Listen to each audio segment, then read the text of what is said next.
Hello friends, welcome to the Cool Vedas. That's Vedas School.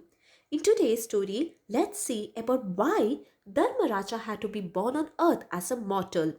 Now this story is being mentioned in Sambhava Parva in Adi Parva in the context of the birth of Vidura.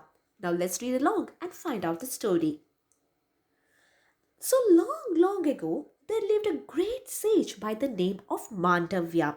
He was very pious and he was well conversant with all the rules of Vedas. Rishi Mandavya used to observe the vow of silence by keeping his arms upraised and sitting below a tree in front of his ashram. One fine day, some thieves who had stolen a loot and was pursued by the king's men reached the ashram. Now, seeing Mandavya in a meditative pose in front of his ashram and who was completely oblivious to what was happening in his surrounding, the crooks decided to hide inside the ashram and they also hid their loot inside the ashram. The guards came. The guards came behind them, and they for sure knew that the thieves were nearby. As they could not find anybody other than the rishi there, they soon asked the rishi as to where the robbers had gone. But Mandavya did not answer them as he was under a vow of silence. He neither helped the soldiers nor did he shoo them away. The guard, seeing the rishi thus in response unresponsive, went inside the ashram and searched for the robbers. And to their surprise, they soon discovered the robbers along with their loot, and they arrested the robbers. Now, the soldiers had one more suspicion. They thought that this rishi who was meditating in front of the ashram was one of the robbers. And so they arrested Mandavya too along with the robbers and took him to the king. The king, however, hearing the case, soon ordered the thieves along with the rishi to be impaled. That is, they were supposed to be pierced with a shula or a long pole through their body. The executioners, anyways, soon carried out this punishment, and the thieves and the rishi was pierced with a long pole. But now, to everybody's surprise, Mandavya, the rishi, did not die. Surely the rishi was suffering terribly, but because of his great yogic power, he survived death.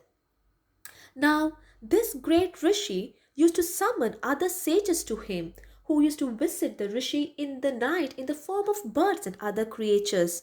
And seeing Mandavya in this sorry state, the sages used to ask him as to what sin was he paying off with this punishment. Now, to this, the great sage Mandavya replied that he had no one to blame for his fate but only himself. He did not blame the robbers, nor did he blame the soldiers, nor the king for what he was suffering. Soon the news spread of this sage being alive even after being impaled. This news soon reached the king's ears. The king got very worried. He felt that this man, this sage, was no impostor, that he was truly somebody very special and powerful. The king fearfully he hurried to the sage and begged Mandavya to pardon him for his mistake. The great Mandavya was pacified by the king, who forgave him. Finding the rishi to be free of any anger, the king himself brought the rishi down and attempted to cut him from the stake. However, the pole could not be fully removed from the sage's body, and a part of the stake remained inside Mandavya's body.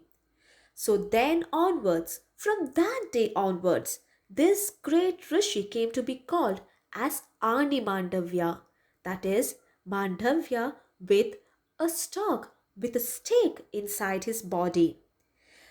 But Mandavya anyway did not stop his penances with this.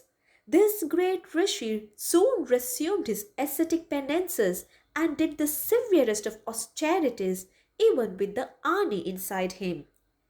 And when time came, this great sage, Animandavya, left the realms of earth and ascended to heaven.